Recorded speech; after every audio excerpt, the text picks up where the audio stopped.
The fluorescent lights hummed overhead as 73-year-old Harold Mitchell pushed his mop across the marble floor of Westbrook Industries headquarters in downtown Chicago. The building was a monument to corporate success, all glass and steel, rising 42 stories into the grey November sky. Harold had been cleaning these floors for the past 12 years, ever since his wife Margaret passed away, and he found himself alone in a house that felt too big and too quiet. His hands, weathered and spotted with age, gripped the mop handle with practiced ease. There was a rhythm to this work, a meditation almost, that he had come to appreciate. Most people walked past him without a second glance, their expensive shoes clicking against the floors he polished every night.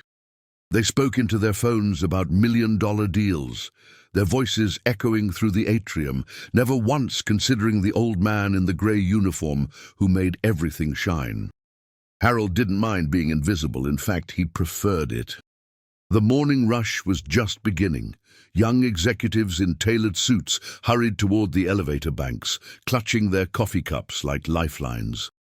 Harold moved his bucket out of their path, pressing himself against the wall as a group of them swept past, their conversation punctuated with acronyms and projections he pretended not to understand.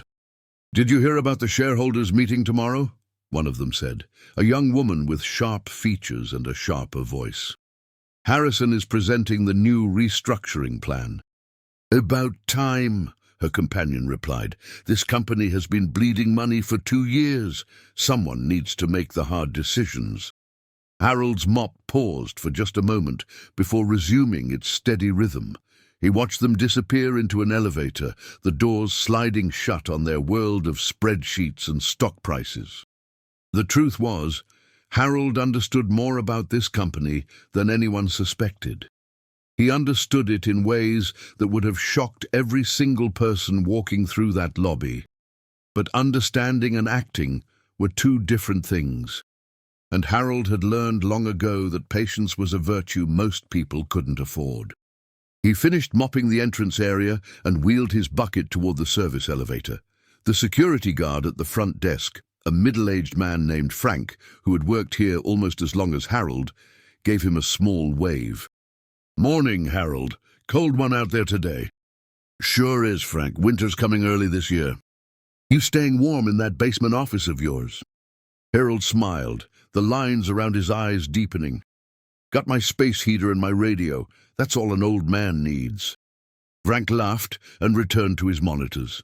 Harold pressed the button for the basement and descended into the building's depths, where the boilers hummed and the pipes groaned and nobody important ever ventured. His office wasn't really an office at all. It was a converted storage closet with barely enough room for a desk, a chair, and a small cot, where he sometimes napped during his breaks. The walls were lined with cleaning supplies, and the air smelled perpetually of industrial disinfectant, but Harold had made it his own over the years. There were photographs on the desk, most of them faded with time. His wedding day, his daughter Susan as a baby, a family portrait from 30 years ago, back when they were all still together, back before life had scattered them to different corners of the country. He lowered himself into his chair, feeling the familiar ache in his knees. 73 was no age to be pushing mops and emptying trash cans, but Harold had his reasons for being here. Reasons that went far beyond the modest paycheck that appeared in his bank account every 2 weeks. He reached into his desk drawer and pulled out a worn leather folder. Inside were documents that would have given the entire executive team cardiac arrest if they knew they existed. Stock certificates, transfer agreements, a history of ownership that stretched back to the very founding of this company. Westbrook Industries had been started in 1962 by 2 men, Charles Westbrook and Thomas Mitchell. Charles had been the face of the company, the charming salesman who could convince anyone to invest in their fledgling manufacturing business.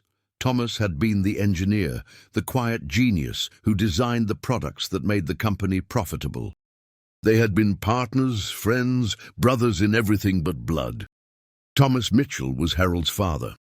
The company had grown beyond their wildest dreams. By the time Harold was a young man, Westbrook Industries had expanded from a small factory in Gary, Indiana, to a multinational corporation with divisions in technology, manufacturing, and real estate. Charles Westbrook had become a titan of industry, his name synonymous with American innovation. Thomas Mitchell had died of a heart attack in 1978, just shy of his 60th birthday. He had left behind a wife, a son, and a 51% stake in the company he had helped build. What happened next was something Harold had spent 40 years trying to come to terms with. Charles Westbrook, the man Thomas had trusted with his life, had manipulated Harold's grieving mother into selling her shares for a fraction of their worth. She had been alone, overwhelmed, and Charles had swooped in with his lawyers and his reassurances, promising to take care of everything. By the time Harold realized what had happened, it was too late. The shares were gone, transferred to a holding company controlled by the Westbrook family. Or so everyone believed. What Charles Westbrook hadn't counted on was Thomas Mitchell's foresight. Before his death, Thomas had secretly transferred a portion of his shares into a trust, a labyrinthine legal structure that even the most determined corporate lawyers had failed to unravel. The trust, administered through a series of shell companies and offshore accounts, had quietly accumulated dividends and additional shares for decades. It had purchased stock during market downturns, acquired shares from retiring employees, and slowly, methodically, built a controlling stake in the very company that had been stolen from Harold's family. Now, at 73 years old, Harold Mitchell owned 51% of Westbrook Industries. He had returned to the company 12 years ago after his wife's death, taking a job as a janitor under his mother's maiden name. Nobody had connected Harold Matthews, the janitor, with Harold Mitchell, son of the legendary Thomas Mitchell. Why would they? The Mitchell name had been scrubbed from the company's history, replaced by the Westbrook mythology that Charles had carefully constructed. Harold had watched and waited. He had cleaned the offices of executives who had no idea he could buy and sell them 100 times over. He had listened to their conversations, observed their decisions, and documented their mistakes. He had seen the company his father built slowly deteriorate under the management of Charles Westbrook's grandson, a man named Bradley Harrison, who had inherited his grandfather's arrogance but none of his acumen. The time for waiting was almost over. Harold closed the folder and returned it to its hiding place beneath a false bottom in his desk drawer. Tomorrow was the shareholders' meeting, the one where Bradley Harrison would present his restructuring plan. Harold had read a draft of that plan, left carelessly on a desk after a late-night strategy session. It called for massive layoffs, the closure of the original manufacturing facility in Gary, and the sale of the company's technology division to a foreign conglomerate. It would destroy everything Thomas Mitchell had worked for.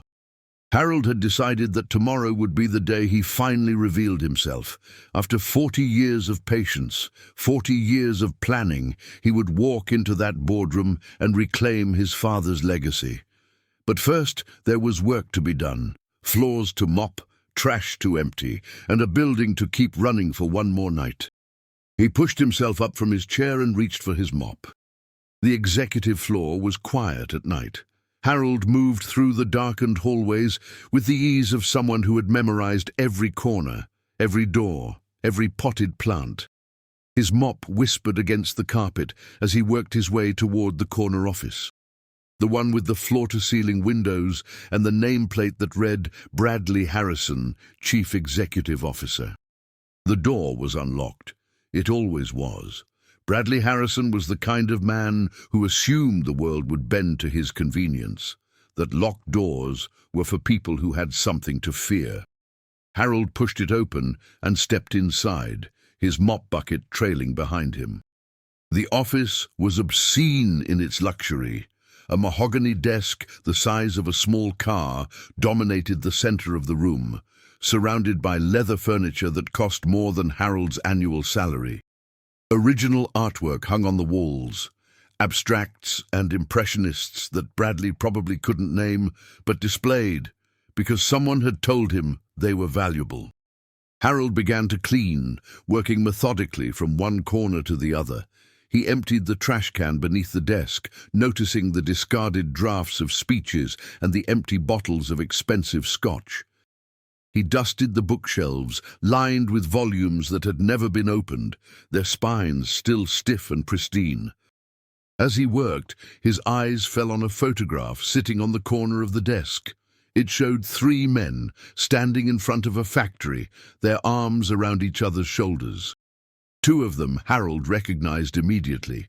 A young Charles Westbrook, already showing signs of the pomposity that would define his later years, and Harold's own father, Thomas Mitchell, his smile genuine and unguarded.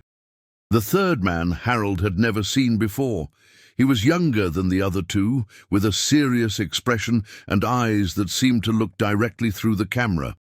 There was something familiar about him, something Harold couldn't quite place. He picked up the photograph, studying it in the dim light from the windows. On the back, in faded handwriting, someone had written, "Charles, Thomas and Robert. Groundbreaking ceremony, 1963. Robert. The name meant nothing to Harold. He had never heard his father mention anyone named Robert in connection with the company. Yet here he was, standing between the 2 founders like an equal, like someone who mattered. Harold filed the information away in his mind and returned the photograph to its place. He finished cleaning the office and moved on, his thoughts churning beneath the surface of his calm exterior. After 40 years, he thought he knew everything there was to know about this company and its history. But mysteries remained, secrets buried so deep that even Harold's exhaustive research had failed to uncover them. He would find the truth. He always did. The morning of the shareholders' meeting dawned cold and grey, the sky threatening snow that wouldn't fall until evening. Harold arrived at the building earlier than usual. His uniform freshly pressed, his white hair neatly combed. In his pocket was a single document, a letter from his lawyers, confirming his identity and his ownership stake. The lobby was already buzzing with activity. Caterers wheeled carts of pastries toward the elevator banks. Security personnel checked credentials at a temporary desk set up near the entrance. Men and women in expensive suits clustered in small groups, their voices low and urgent. Harold pushed his mop past them all, invisible as always, and made his way toward the service elevator. But before he could reach it, a hand fell on his shoulder. "Hey you, Janitor." Harold turned to find a young man in a dark suit, staring down at him. He had the kind of face that looked permanently irritated, the kind of eyes that dismissed people before they even spoke. "Can I help you?" Harold asked, keeping his voice mild. "Yeah, you can help me by staying out of the way today. Big meeting upstairs, important people coming and going. Last thing we need is some old guy with a mop cluttering up the place." Harold felt a flicker of something hot in his chest, but he kept his expression neutral. "I understand. I'll stick to the basement." "See that you do." The young man turned away without another word, already pulling out his phone to deal with more important matters. Harold watched him go, committing the face to memory. In a few hours, that young man would learn exactly who he had just dismissed. But for now, Harold retreated to the service elevator and descended to his basement office. He had preparations to make. The shareholders' meeting was scheduled for 10 o'clock in the main conference room on the 42nd floor. Harold spent the morning in his office, reviewing the documents one last time, rehearsing what he would say. His hands trembled slightly as he held the papers, not from fear, but from anticipation. 40 years of waiting had led to this moment. At 9:45, he changed out of his uniform and into the suit he had brought from home. It was old but well-maintained, a charcoal grey 3-piece that Margaret had helped him pick out for their 40th anniversary. He straightened his tie in the small mirror on the wall and studied his reflection. The face that looked back at him was weathered and lined, but the eyes were sharp, alive with a purpose that had sustained him through decades of patience. He took the elevator to the 42nd floor. The conference room doors were closed when he arrived, guarded by 2 security personnel who looked at him with undisguised suspicion. "Can I help you, sir?" one of them asked, stepping forward. "I'm here for the shareholders' meeting." The guard's eyebrows rose. "Do you have credentials? This is a closed meeting." Harold reached into his pocket and produced the letter from his lawyers. "My name is Harold Mitchell. I own 51% of this company. I believe that entitles me to attend." The guard took the letter, his expression shifting from skepticism to confusion as he read. He looked at his partner, then back at Harold, then at the letter again. "Sir, I'm going to need to verify this. If you could wait here—" "I've waited 40 years, Harold said quietly. "I'm not waiting any longer." He stepped past the guards and pushed open the conference room doors. The room fell silent. 20 faces turned toward him, some curious, some annoyed, some openly hostile. At the head of the long table sat Bradley Harrison, his handsome features twisted into a scowl at the interruption. To his right was a woman Harold recognized as Victoria Chen, the company's chief financial officer. To his left was an older man with silver hair and a permanent sneer, Richard Westbrook, Bradley's father and the current chairman of the board. "What is the meaning of this?" Bradley demanded, rising from his chair. "Security!" The guards appeared behind Harold, looking uncertain. "Sir, this man claims to be a majority shareholder. He has documentation." "I don't care what documentation he has. This is a private meeting. Remove him immediately." Harold stood his ground as the guards approached. His voice, when he spoke, carried across the room with quiet authority. "My name is Harold Mitchell. My father was Thomas Mitchell, co-founder of this company. I hold 51% of Westbrook Industries' outstanding shares, and I have every legal right to be in this room." The silence that followed was absolute. Harold could hear the hum of the ventilation system, the distant traffic from the street below. He watched the color drain from Richard Westbrook's face, watched Bradley Harrison's expression shift from anger to confusion to something that looked almost like fear. "That's impossible," Richard said, his voice barely above a whisper. "The Mitchell shares were acquired decades ago. We have records." "Your records are incomplete, Mr. Westbrook. Perhaps deliberately so."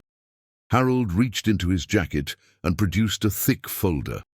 "I have documentation going back to 1962, stock certificates, transfer agreements, trust documents.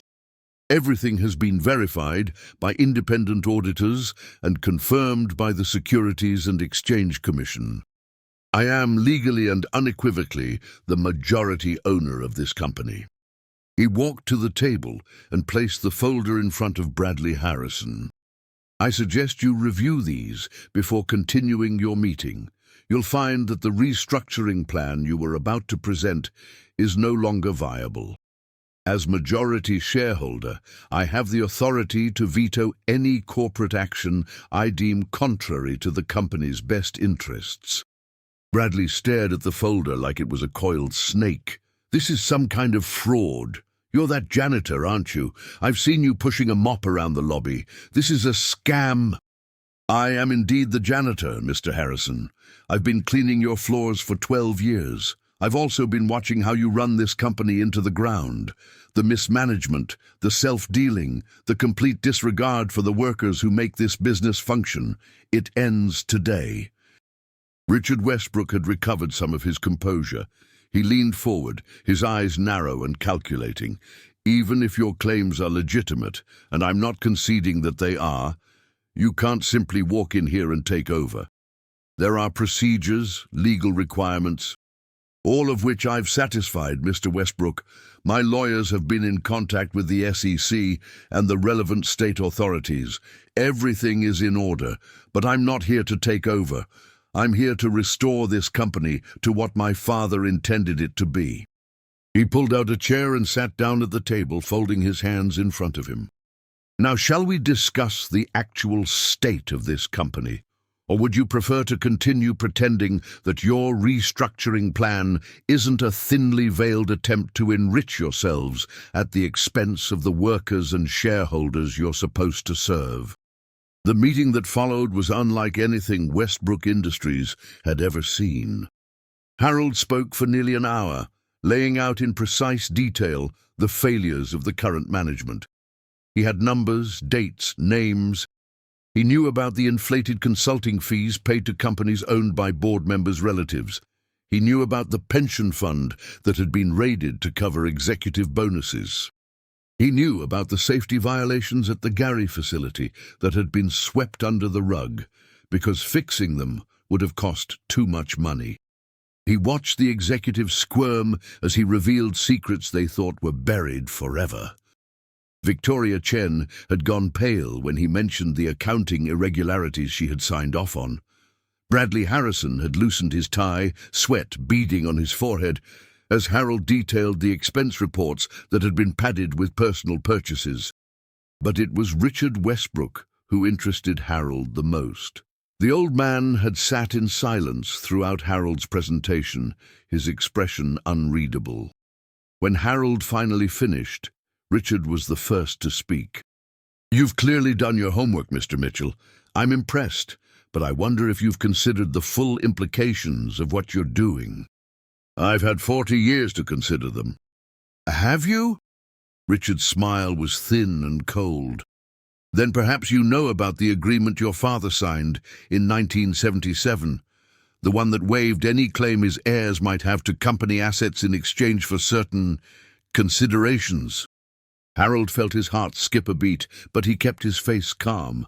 "I'm aware of no such agreement." "Of course you aren't. Your father kept many secrets, Mr. Mitchell, some of them even from his own family." Richard reached into his briefcase and produced a single sheet of paper. "This is a copy of that agreement. The original is in our lawyer's vault, along with documentation proving its authenticity. I think you'll find it complicates your little power play considerably." Harold took the paper and read it slowly, his pulse pounding in his ears. The document was dated August 15th, 1977, less than a year before his father's death. It was signed by Thomas Mitchell and witnessed by Charles Westbrook and someone named Robert Thornton. The same Robert from the photograph. The agreement stated that Thomas Mitchell, in exchange for the sum of $200,000, relinquished any and all claims that he or his heirs might have to Westbrook Industries stock, properties, or intellectual assets. It was comprehensive, ironclad, and potentially devastating to everything Harold had worked for. He read it 3 times before looking up. "Where did you get this?" "It's been in our files for decades. We had no reason to use it until now." Richard's smile widened. "You see, Mr. Mitchell, your father wasn't quite the saint you seem to remember. He was desperate for money near the end. Gambling debts, I'm told. The kind of debts that attract very unpleasant people. Charles bailed him out, but not without securing certain assurances." Harold felt the room spinning around him. His father had never mentioned gambling, never mentioned debts of any kind.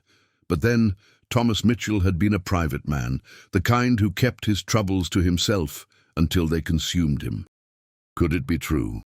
The other executives were watching him now, their expressions shifting from fear to something like pity. Bradley Harrison had regained some of his confidence, leaning back in his chair with a smirk playing at the corners of his mouth. "Well, Mr. Mitchell, it seems your dramatic entrance was somewhat premature. Perhaps you should go back to your mop and bucket." Harold looked at the document again, his mind racing. Something wasn't right. The signature looked authentic, the language was consistent with legal documents from that era. But there was something about the paper itself, something he couldn't quite identify. "I'll need to have this verified by my own lawyers," he said finally. "Until then, I suggest we adjourn this meeting." "I'm afraid that's not possible," Richard said. "We have a vote scheduled on the restructuring plan. It would be highly irregular to postpone." "Then I vote no, as majority shareholder." Your majority status is precisely what's in question, Mr. Mitchell. Until this agreement is resolved, your shares may be legally invalid. I move that we proceed with the vote, excluding Mr. Mitchell's contested stake. The vote was called before Harold could object. The restructuring plan passed unanimously, with Harold's 51% stake set aside pending legal review. He was escorted from the building by security 30 minutes later, the guards apologizing the entire way. "Nothing personal, sir, just following orders." Harold nodded, too stunned to speak. He stepped out into the cold Chicago air and stood on the sidewalk, watching the city move around him. 40 years of planning brought to nothing by a single piece of paper he had never known existed. But even as despair threatened to overwhelm him, a small voice in the back of his mind was whispering something was wrong with that document, something beyond the devastating content. If he could figure out what it was, he might still have a chance. He hailed a cab and gave the driver an address on the north side of the city. There was someone he needed to see, someone who might be able to help him understand what had happened. Someone who had known his father better than anyone else alive. The nursing home was a modest brick building on a tree-lined street in Lincoln Park. It had seen better days, its facade weathered and its gardens overgrown, but it was clean and well-maintained, the kind of place where the staff actually cared about the people in their charge. Harold signed in at the front desk and made his way down a familiar corridor. He had been coming here twice a month for the past decade, ever since he had tracked down the last surviving link to his father's past. The room at the end of the hall was small but comfortable, filled with books and photographs and the accumulated memories of a long life. In a wheelchair by the window sat a woman in her 90s, her white hair pulled back in a neat bun, her eyes still sharp, despite the decades that had dimmed everything else. "Harold," she said, her voice thin but warm, "this is a surprise. I wasn't expecting you until next week." "Hello, Ruth." He bent down to kiss her cheek. "I'm sorry to come without calling first. Something's happened." Ruth Thornton had been his father's secretary for 25 years. She had been there at the founding of the company, had watched it grow from a single factory to a multinational corporation. She had loved Thomas Mitchell with the quiet, hopeless devotion of a woman who knew she could never compete with his wife. And she had kept his secrets long after his death, waiting for someone to ask the right questions. Harold pulled a chair close to her wheelchair and sat down. "Ruth, I need to ask you about something, about my father and the Westbrooks." Ruth's expression shifted, becoming guarded. "What about them?" "There was a document. An agreement my father supposedly signed in 1977. It says he gave up all his claims to the company in exchange for $200,000. Do you know anything about this?" Ruth was silent for a long moment, her gnarled hands folded in her lap. When she spoke, her voice was barely above a whisper. "I hoped you would never find out about that." Harold's heart sank. "So it's true? My father signed away everything?" "No." Ruth shook her head firmly. "Your father never signed that document. I was there, Harold. I was there when Charles tried to get him to sign it. Your father refused. He knew what Charles was trying to do, trying to cut him out of the company they had built together. He told Charles he would never agree to such terms, not for any amount of money." "Then how does the document exist?" The signature looked authentic. Ruth's eyes met his, filled with decades of accumulated sorrow. "Because Charles had it forged, after your father's death, when your mother was too grief-stricken to fight back. Charles needed something to protect himself in case anyone ever came asking questions about the Mitchell shares. So he created that agreement, backdated it, and hired someone to forge Thomas's signature." Harold sat back in his chair, his mind reeling. "Can you prove this?" "I can do better than prove it. I can tell you how to destroy it." She wheeled herself over to a small desk in the corner of the room and pulled open a drawer. Inside was a stack of papers, yellowed with age but carefully preserved. Your father kept meticulous records, Harold. Everything, every document he ever signed, he had photographed and stored in multiple locations. He knew Charles couldn't be trusted even then. He used to say that the only thing more dangerous than a dishonest man was an honest man who thought he deserved everything. She handed Harold a folder. Inside were photographs of documents from 1977, including a letter from Thomas to his lawyer explicitly refusing to sign any agreement that would compromise his family's stake in the company. The date on this letter is August 20th, 1977, 5 days after the alleged agreement was signed. Your father was very much alive and very much unwilling to give up his shares. Harold stared at the letter, feeling hope begin to kindle in his chest.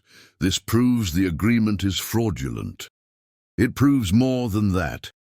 Ruth pulled another document from the drawer. This is a letter from Robert Thornton to your father, dated July 1977. Robert was my brother.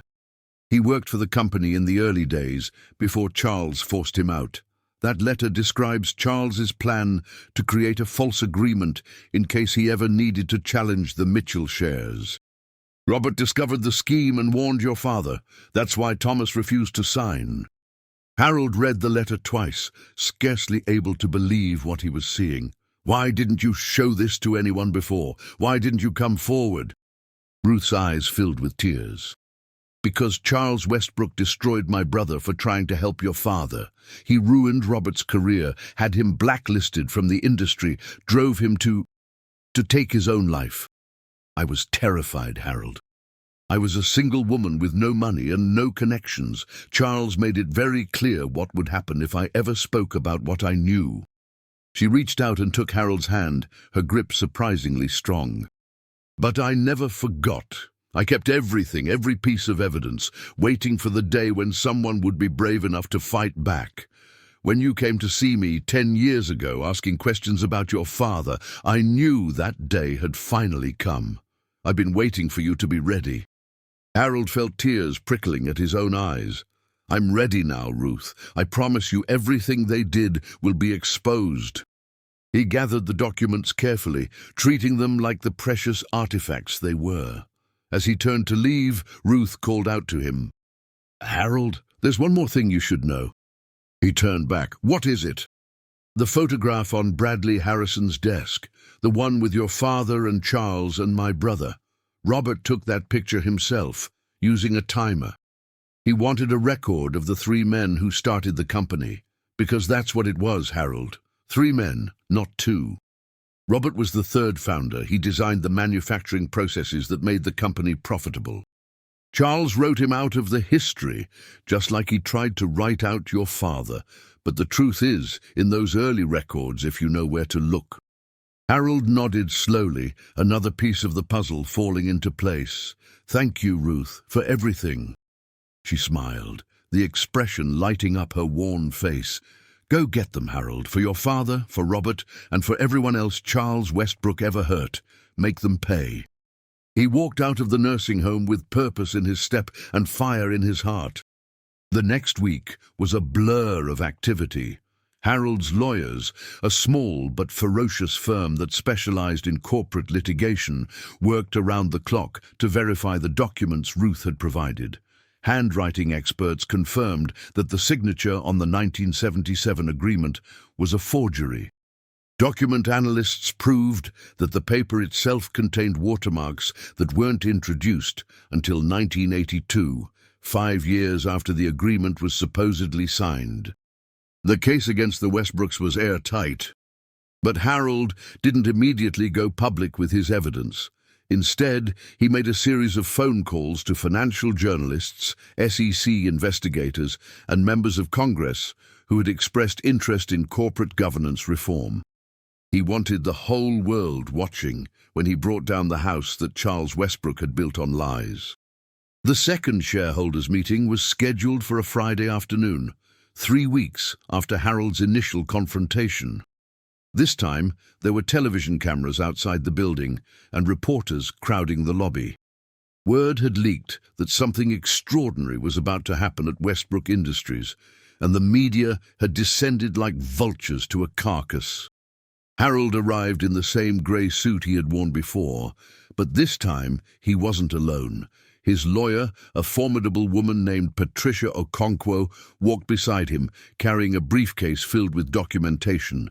Behind them came Ruth Thornton, pushed in her wheelchair by a nursing home attendant. She had insisted on being present, on seeing the end of the story she had helped to write. The conference room was standing room only. In addition to the usual executives and board members, there were independent auditors, SEC officials, and a delegation from the Attorney General's office. Richard Westbrook sat at the head of the table, his face a mask of forced calm. Bradley Harrison was nowhere to be seen. "Where's your grandson?" Harold asked, taking his seat across from Richard. "Bradley has taken a leave of absence, personal matters." "I see."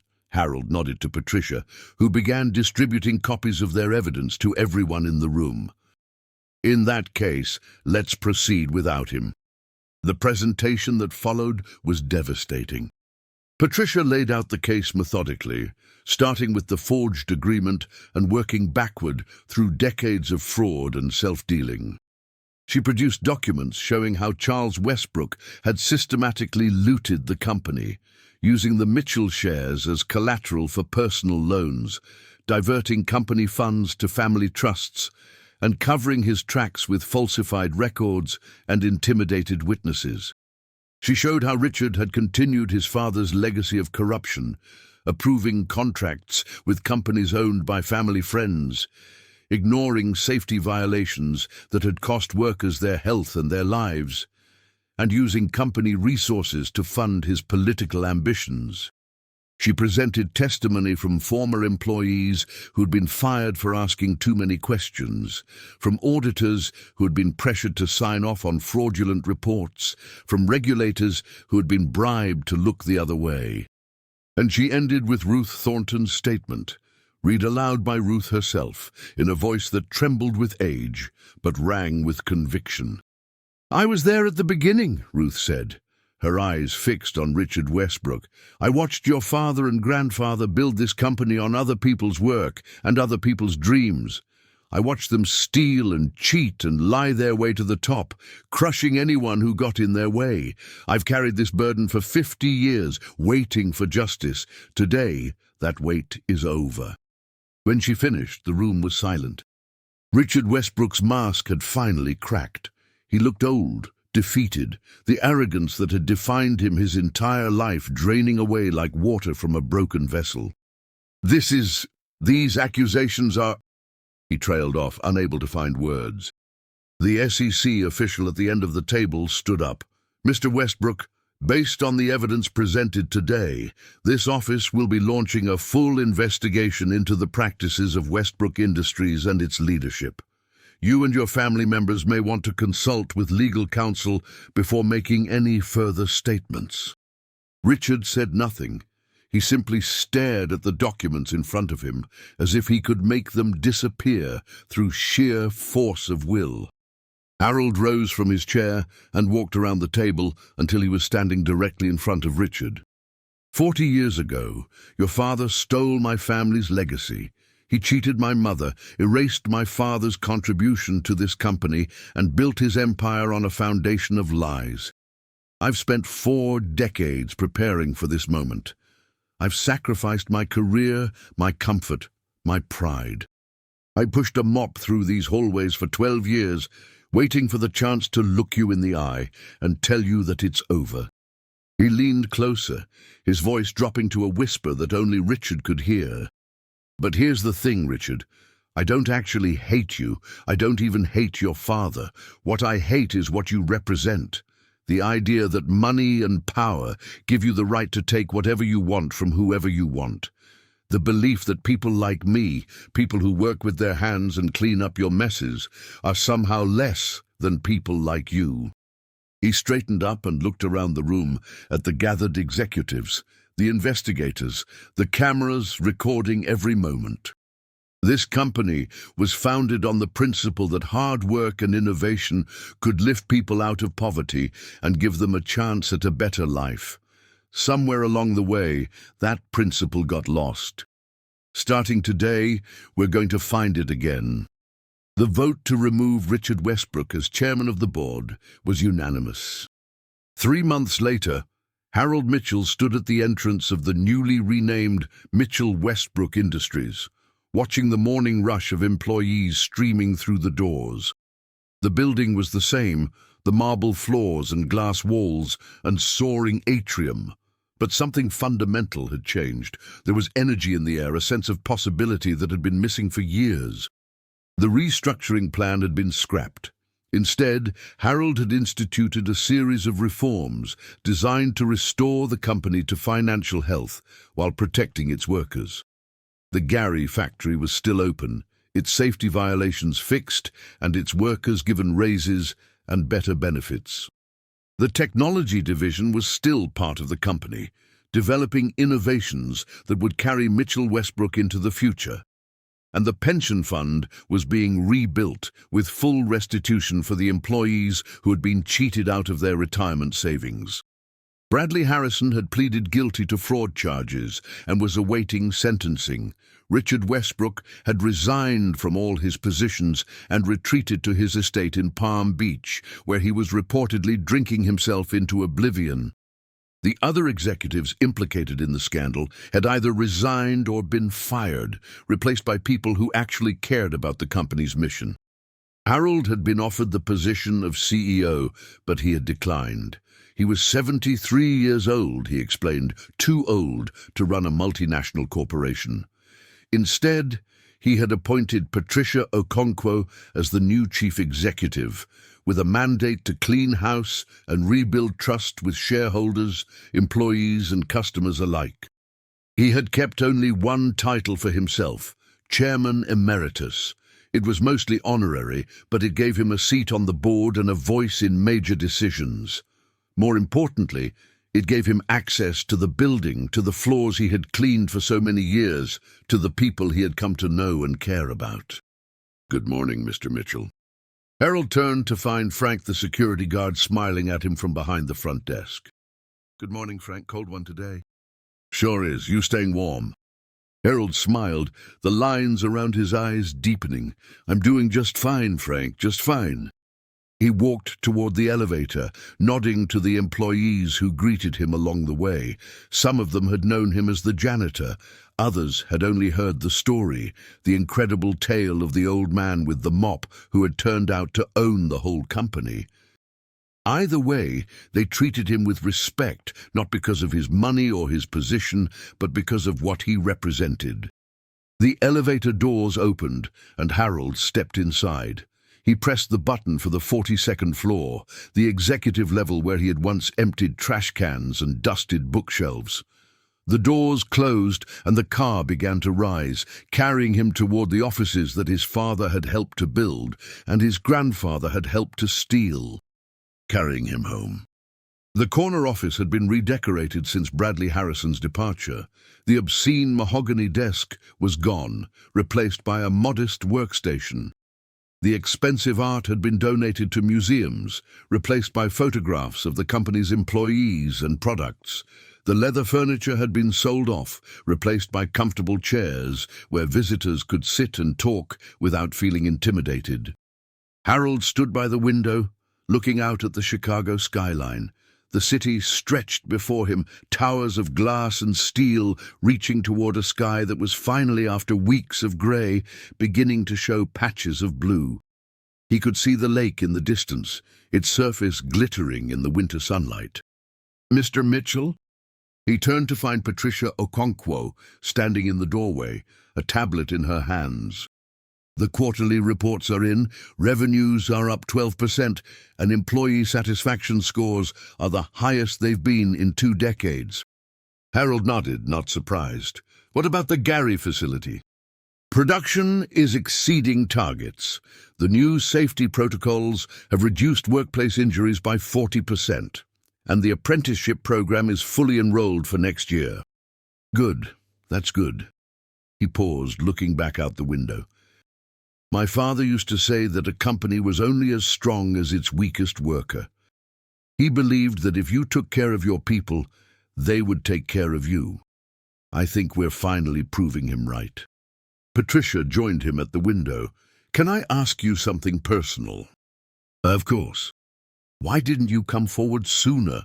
You had the documentation, the legal standing. You could have done this years ago." Harold considered the question carefully. It was one he had asked himself many times over the decades, during the long nights when he wondered if he was wasting his life on a revenge that might never come. "I suppose I was waiting for the right moment. When I first discovered the trust my father had created, I was a young man with a young family. I had a career, responsibilities, a life to live. The thought of giving all that up to fight the Westbrooks seemed impossible. And then the years went by, and the moment never seemed right. There was always some reason to wait, some excuse to delay." He turned to face Patricia, his expression thoughtful. "But the real answer, I think, is that I wasn't ready. Not emotionally, not spiritually. I was angry, and anger makes you stupid. I needed time to let go of the hate, to find a reason for fighting that went beyond revenge. When my wife died, I finally found that reason. She used to tell me that the best revenge is a life well lived. I think she meant that the goal isn't to destroy your enemies, but to build something better than what they built. Something that will last." Patricia nodded slowly. "And have you built something better?" Harold looked around the office, at the photographs of workers and products, at the modest furniture that replaced the obscene luxury, at the view of a city that was always building, always reaching higher. "I think we're starting to," he said. "I think we're finally starting to." The anniversary celebration was held in the atrium of the Mitchell Westbrook headquarters, 6 months to the day after Harold's dramatic confrontation with the board. Tables had been set up where the marble floors usually gleamed, covered with white cloths and decorated with flowers. Employees mingled with shareholders, journalists with government officials, all of them gathered to mark the beginning of a new era. Harold stood at the edge of the crowd, watching the festivities with a mixture of pride and humility. He had never been comfortable in the spotlight. And even now, with his name on the building and his face in the newspapers, he preferred to observe rather than participate. "You should be up there, you know," said a voice beside him. "This is your moment." He turned to find Ruth Thornton smiling at him from her wheelchair. She looked different from the frail woman he had visited in the nursing home, her eyes brighter, her posture straighter. The past 6 months had been kind to her, as if the lifting of her burden had given her a second wind. "It's everyone's moment," Harold replied. "I just happened to be the one holding the documents." Ruth laughed, a sound like wind chimes in a summer breeze. "You always were too modest, Harold, just like your father." She reached out and took his hand, her grip still surprisingly strong. "He would be proud of you, you know, not just for what you did, but for how you did it. You could have been cruel. You could have destroyed the Westbrooks completely, taken everything they had, ground them into the dust. Instead, you offered them mercy. You let Richard keep his home, his savings, his dignity. You helped Bradley's children set up trust funds so they wouldn't suffer for their father's crimes. That's not revenge, Harold. That's justice." Harold looked down at their joined hands, feeling the weight of her words. "I thought about being cruel. There were nights when I lay awake, imagining all the ways I could make them suffer. But then I would think about my father, about what he would have done. He never held grudges. He always said that hate was a poison that destroyed the vessel that contained it. He was a wise man. He was a good man. That's even more important." They stood in silence for a moment, watching the crowd. Then Ruth spoke again, her voice softer now. "There's something I never told you, Harold, something about your father and me." Harold looked at her, curious. "What is it?" "I loved him. Not just as a boss or a mentor or a friend. I was in love with him for years. He knew, of course. He was too perceptive not to know.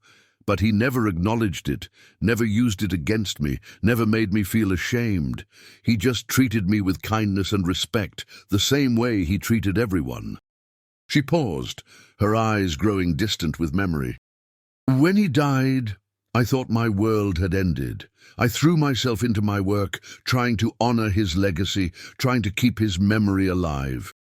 And when Charles Westbrook started to erase everything Thomas had built, I felt like I was losing him all over again. That's why I kept those documents, Harold. Not for justice, not for truth, but for love. Because as long as those papers existed, a piece of Thomas Mitchell still existed too. Harold squeezed her hand gently. Thank you, Ruth, for keeping faith all these years, for waiting for me. She smiled, tears glistening in her eyes. Thank you for being worth waiting for. The speeches began shortly after, a parade of executives and dignitaries taking the podium to praise the company's turnaround and predict a bright future. Patricia Okonkwo spoke about the new initiatives she was implementing, the focus on sustainability and worker welfare and ethical business practices. The mayor of Chicago presented a commendation for the company's contribution to the local economy. A union representative thanked management for the new labor agreements that had been negotiated in good faith. And then it was Harold's turn. He walked to the podium slowly, feeling the weight of every year on his bones. The crowd fell silent as he approached, their faces turned toward him with expectation and respect. He cleared his throat and looked out at the sea of people, his employees, his shareholders, his family. I'm not much for speeches, he began, and a ripple of laughter went through the crowd. I've spent most of my life doing rather than talking, but today I want to share something with you. A story about a man I never really knew and a company he helped to build. He told them about Thomas Mitchell, not the legend, but the man. He told them about the long hours in the factory, the grease-stained blueprints, the dreams that had seemed impossible until they weren't. He told them about the partnership with Charles Westbrook, about the early years of struggle and hope, about the moment when everything changed and the dream became a reality. He told them about the betrayal that followed, the slow poisoning of everything good, the transformation of a company built on innovation into a machine for generating profit at any cost. He told them about his mother's grief, his father's legacy erased, the 40 years he had spent waiting for a chance to make things right. And he told them about the future. This company is more than a collection of buildings and assets, he said, his voice growing stronger. It's a community. It's a family. It's a promise made by two men in a garage 60 years ago, a promise that hard work and integrity and creativity could change the world. That promise was broken, but it wasn't destroyed. It survived, hidden in documents and memories and the hearts of people who refused to forget. He looked at Ruth sitting in her wheelchair at the edge of the crowd and smiled. Today, we renew that promise. We commit to building a company that our founders would be proud of, a company that treats its workers with dignity, that serves its customers with honesty, that contributes to its community with generosity, a company that measures success not just in profits, but in the lives it improves and the futures it creates. He paused, looking out at the faces before him. I'm 73 years old. I've had a good life, a full life, a life that's brought me more joy and more sorrow than I ever expected. I don't know how many years I have left, but I know how I want to spend them. I want to spend them building relationships, building trust, building a legacy that will outlast me. That's what my father wanted. That's what I want.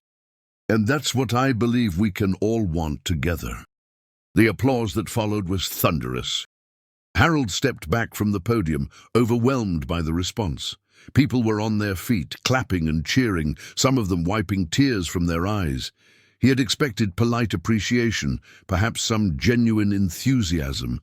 He had not expected this outpouring of emotion, this sense of collective catharsis.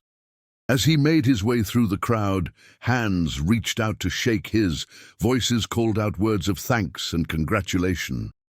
He accepted them all with grace. but his eyes kept searching for one face in particular.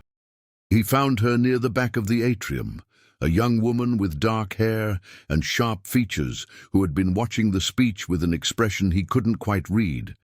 She was perhaps 30 years old, dressed in a simple blue dress, clutching a folder to her chest like a shield. "Excuse me," she said as he approached, her voice trembling slightly. "Mr. Mitchell, my name is Elena Harrison. I'm Bradley's daughter." Harold stopped, studying her face. He could see the resemblance to Bradley, the same bone structure and coloring, but there was something different in her eyes, a depth, a conscience that her father had never possessed. "I know who you are," he said gently. "I followed your career. You're a social worker, aren't you? You work with at-risk youth in the South Side."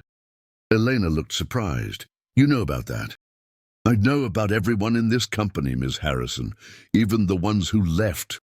She glanced down at the folder in her hands, then back up at Harold. "I wanted to apologize for my father, for my family, for everything they did. I know it doesn't mean much coming from me, but I needed you to know that not all of us are like them. Not all of us care only about money and power." Harold reached out and touched her arm gently. "I know, Elena, I know. There's something else." She held out the folder.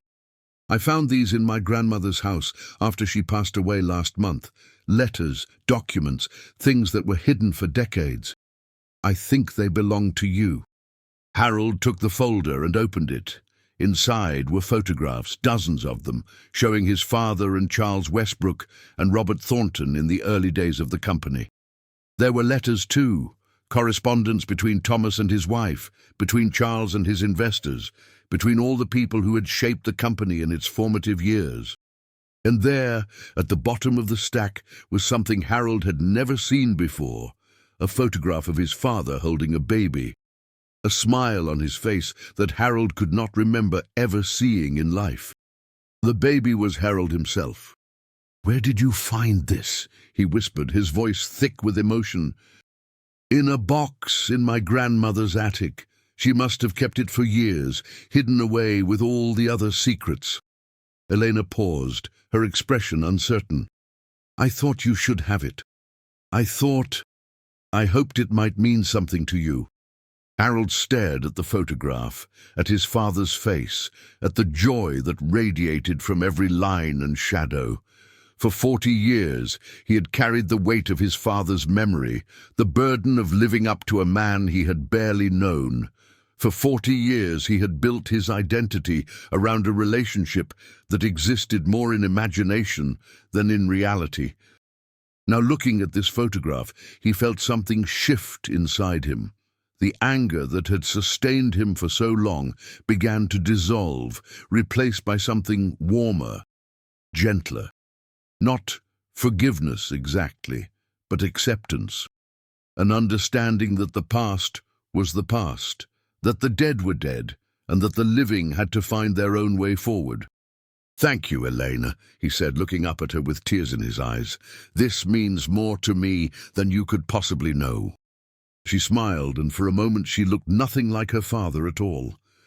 "I'm glad. I hope we can move forward. All of us. Together." Harold nodded slowly. "I think we can. I think we already are." He watched her walk away, disappearing into the crowd of employees and guests. Then he looked down at the photograph again, at the father he had lost, and the legacy he had reclaimed. The building hummed around him, filled with the energy of hundreds of people working toward a common goal. The company his father had helped to create, that had been stolen and corrupted and nearly destroyed, was alive again. It would never be what it once was, but perhaps it could be something better, something worthy of the sacrifices that had been made. Harold Mitchell tucked the photograph into his jacket pocket, close to his heart, and walked out into the Chicago afternoon. The sun was setting over the lake, painting the sky in shades of orange and gold. Snow was beginning to fall, soft flakes that caught the light and sparkled like diamonds. He was 73 years old. He had spent his life fighting a battle that most people would have given up on decades ago. He had sacrificed comfort and security and ease for the chance to right a wrong that had shaped his entire existence. And now, finally, it was finished. But even as that thought crossed his mind, he knew it wasn't quite true. Nothing was ever really finished. The work of building, of creating, of making the world a little bit better than you found it, that work never ended. It simply passed from one generation to the next. A torch carried through the darkness until finally, someday, the sun rose and the darkness was gone. Harold hailed a cab and gave the driver an address. There was one more stop he needed to make today, one more conversation he had been putting off for far too long. The cemetery was quiet in the fading light. Snow had begun to accumulate on the headstones, softening their edges, turning the entire landscape into something from a dream. Harold walked slowly through the rows of graves, his footsteps crunching in the fresh powder. He found what he was looking for near the back of the cemetery, under an old oak tree whose branches reached toward the sky like grasping fingers. Two headstones stood side by side, simple granite markers with names and dates and nothing more. Thomas Mitchell, 1918 to 1978. Margaret Mitchell, 1922 to 2013. Harold knelt between them, feeling the cold seep through his pants and into his bones. He didn't mind. He had endured worse cold than this in his life, and he would endure it again. "Hello, Dad," he said quietly. "Hello, Mom. I'm sorry it's been so long." The wind whispered through the tree branches, scattering snowflakes across the graves. "I did it. I got the company back. Everything you worked for, everything they tried to take away, it's ours again. The Mitchell name is on the building right where it belongs. Your legacy is safe." He paused, struggling to find the words. "I spent so long being angry, Dad. Angry at Charles, at Richard, at everyone who had a part in what happened. But I think I was mostly angry at you. For dying. For leaving us when we needed you most. For not being there to protect Mom, to protect me, to protect everything you had built." A tear slipped down his cheek, freezing almost instantly in the cold air. "I know that's not fair. I know you didn't choose to leave, but feelings aren't always fair, are they? They just are, and we have to live with them the best we can." He reached into his pocket and pulled out the photograph Elena had given him. He looked at it for a long moment, at his father's smile, at his own infant face. "I found this today. Someone kept it all these years, hidden away where no one could find it. When I look at it, I can almost remember what it felt like to be held by you, to be safe, to be loved without condition or reservation." He placed the photograph on his father's grave, weighting it down with a small stone so the wind wouldn't carry it away. "I'm going to let go of the anger now, Dad. I'm going to try to be the man you wanted me to be, not the man who fights and schemes and waits for revenge, but the man who builds and creates and loves without reservation. I don't know if I can do it, but I'm going to try." He rose to his feet, his knees protesting the movement. "Goodbye, Dad. Goodbye, Mom. Thank you for everything. Thank you for giving me a reason to keep going, even when it would have been so much easier to give up. Thank you for believing in me, even when I didn't believe in myself." He looked at the headstones one last time, then turned and walked away. The snow was falling harder now, thick flakes that limited visibility and muffled sound. Harold made his way back to the cemetery gates, his footsteps leaving a trail that was already beginning to fill in behind him. A car was waiting for him at the entrance, its headlights cutting through the gloom. As he approached, the driver's door opened and a familiar figure stepped out. "I thought you might need a ride," Patricia Okonkwo said, her coat dusted with snow. "It's getting bad out there." Harold smiled, grateful for the company. "How did you know where to find me?" "Ruth told me. She said you always come here when you need to think."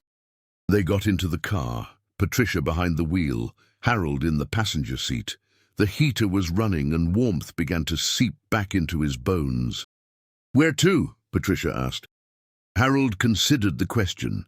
He could go back to his apartment, the small one-bedroom in Rogers Park, where he had lived since Margaret died. He could go to the office, where there was always work to be done. He could go to Ruth's nursing home to share the events of the day with the one person who would truly understand. Instead, he said, "Take me to the Gary facility." Patricia raised an eyebrow, but didn't question the request. She pulled out of the cemetery and onto the expressway, heading south through the growing storm. The drive took nearly 2 hours, the snow reducing visibility and forcing Patricia to slow down.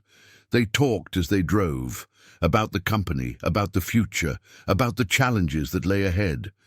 Harold found himself enjoying the conversation more than he had expected, appreciating Patricia's intelligence and drive and fundamental decency.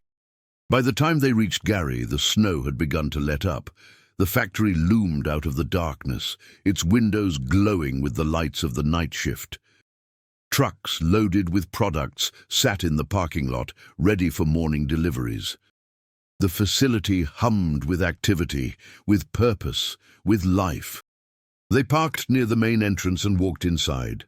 Workers looked up as they passed, some of them recognizing Harold and nodding in greeting. He had been here many times since the takeover, meeting with employees, listening to their concerns, trying to understand the day-to-day reality of the people who made the company work. Tonight, he just wanted to watch. They found a spot on the catwalk overlooking the main production floor. Below them, workers moved with practiced efficiency, operating machines that stamped and shaped and assembled the components that would eventually become consumer electronics. The noise was deafening, a symphony of industry that had been playing in one form or another for 60 years. "This is where it started," Harold said, raising his voice to be heard over the din.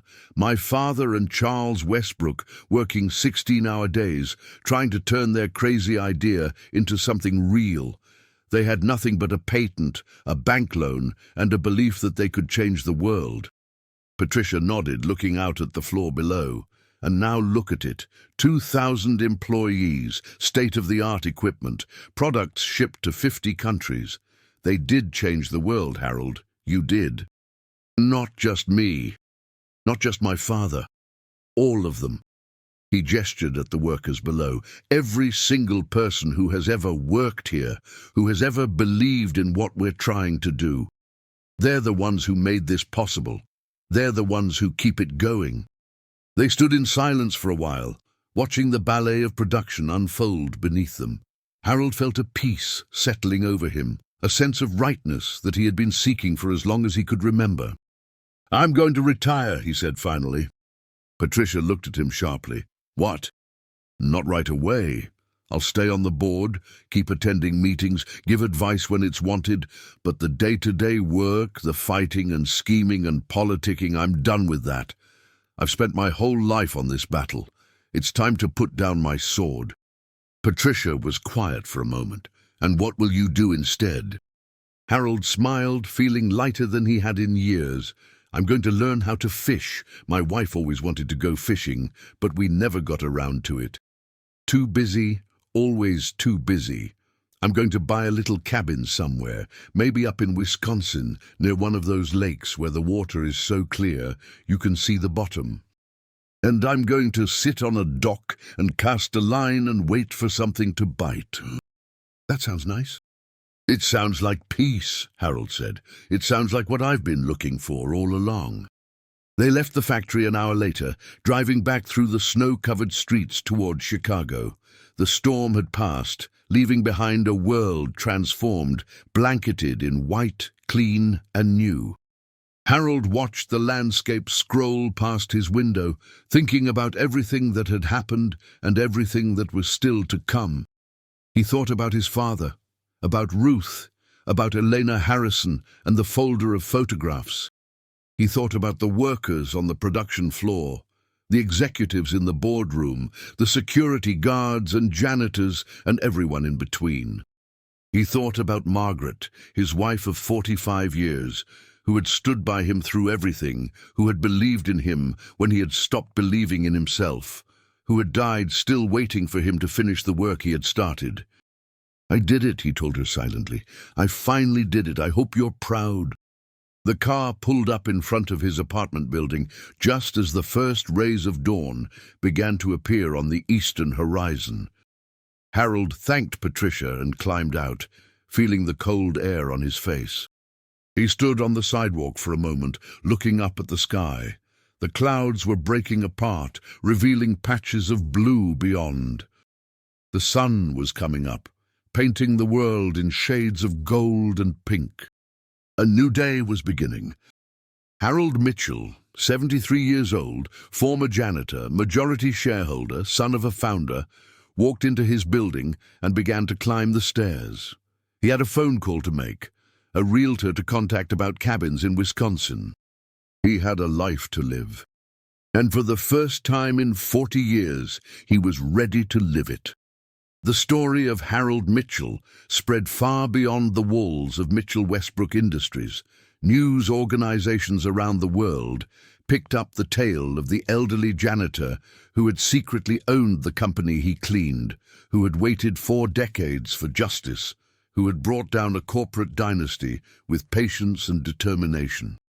He was interviewed by talk show hosts, profiled in business magazines, invited to speak at universities and conferences. He turned down most of these requests, uncomfortable with the spotlight, preferring to let his actions speak louder than his words. But there was one interview he agreed to, 6 months after his retirement, conducted by a young journalist who had been covering the story from the beginning. They sat in Harold's cabin in Wisconsin, on the deck overlooking a lake that sparkled in the summer sun. Harold wore jeans and a flannel shirt, a fishing pole propped against the railing beside him. He looked different from the old man in the grey janitor's uniform, different from the commanding figure who had confronted the board of directors. He looked at peace. "Mr. Mitchell," the journalist began, "everyone wants to know, why did you wait so long? You could have come forward years ago, decades ago. Why spend all that time as a janitor?"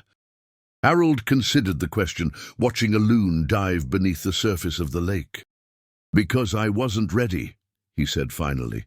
"Because the world wasn't ready. Change takes time, young man.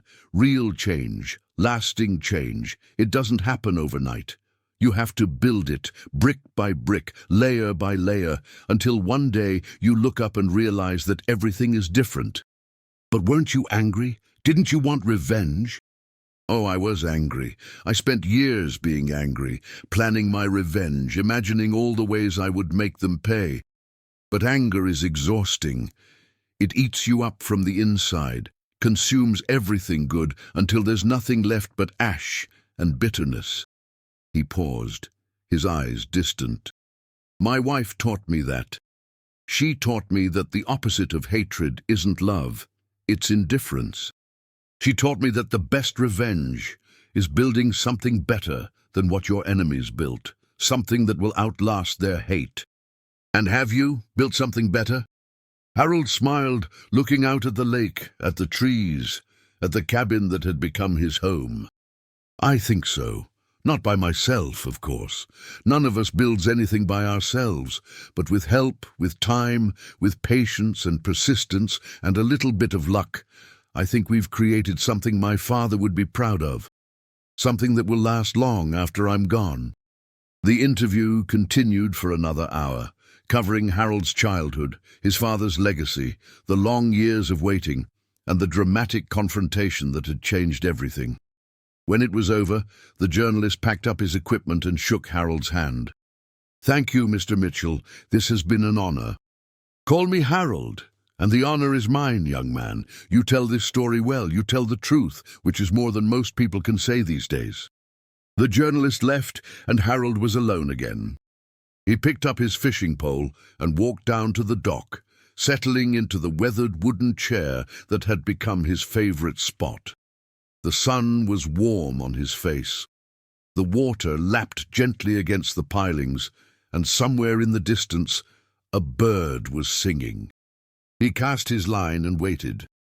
An hour passed, then two. The fish weren't biting today, but Harold didn't mind. He wasn't really fishing for fish. He was fishing for peace, for clarity, for the simple joy of existing in a world that was finally, after all these years, exactly as it should be. His phone buzzed in his pocket. He ignored it. Then it buzzed again, and he finally pulled it out to see who was being so persistent. It was a text from Patricia. Board meeting went well. New sustainability initiative approved. Ruth sends her love. Harold smiled and typed a reply. Give her my love back and don't work too hard. He put the phone away and returned his attention to the water. Life went on. The company thrived under Patricia's leadership. Ruth passed away peacefully in her sleep 2 years after the anniversary celebration, surrounded by the people who loved her. Elena Harrison started a foundation to help at-risk youth, funded in part by donations from Mitchell Westbrook Industries. And Harold Mitchell, 75 years old now, continued to fish. He had visitors sometimes. Patricia would drive up for a weekend, bringing reports and gossip and the good coffee he couldn't find in the small town nearby. His daughter Susan, estranged for years, had reached out after seeing the news coverage, and they were slowly rebuilding their relationship. Even Bradley Harrison's children stopped by occasionally, seeking advice, seeking absolution, seeking the wisdom of a man who had endured more than most and emerged stronger for it. Harold welcomed them all. He listened to their problems, offered what guidance he could, and sent them on their way with full bellies and lighter hearts. He had become, in his twilight years, the kind of mentor his father might have been if life had dealt a different hand. But his favorite times were the quiet moments, alone on the dock, watching the sun set over the water. In those moments, he felt closest to Margaret, closest to his father, closest to all the people who had shaped his life and then moved on. He would think about the journey that had brought him here, the decades of waiting, the moment of revelation, the aftermath of triumph. He would think about the choices he had made, the prices he had paid, the rewards he had reaped. And he would feel, finally and completely, at peace. The janitor who owned the company, the old man who brought down an empire, the son who reclaimed his father's legacy. Harold Mitchell, at the end of everything, was simply a man who had learned that patience was not just a virtue, but a weapon. A man who had discovered that revenge was less satisfying than redemption. A man who had found at last the thing he had been searching for all along. Not power, not wealth, not even justice. Just peace. Just love. Just home. And as the sun dipped below the horizon, painting the sky in shades of orange and purple and gold, Harold Mitchell closed his eyes and smiled. It had been worth it. All of it. Every single moment. He reeled in his line, empty as always, and walked back to his cabin. The lights were on inside, warm and welcoming against the gathering darkness. Somewhere a dog barked. Somewhere children laughed. The world was still spinning, still changing, still becoming something new. And Harold Mitchell was part of it. He always had been. He always would be. The end was also a beginning, and the beginning was also an end. And everything in the end was exactly as it should be. He opened the door and stepped inside, leaving the darkness behind. Home at last.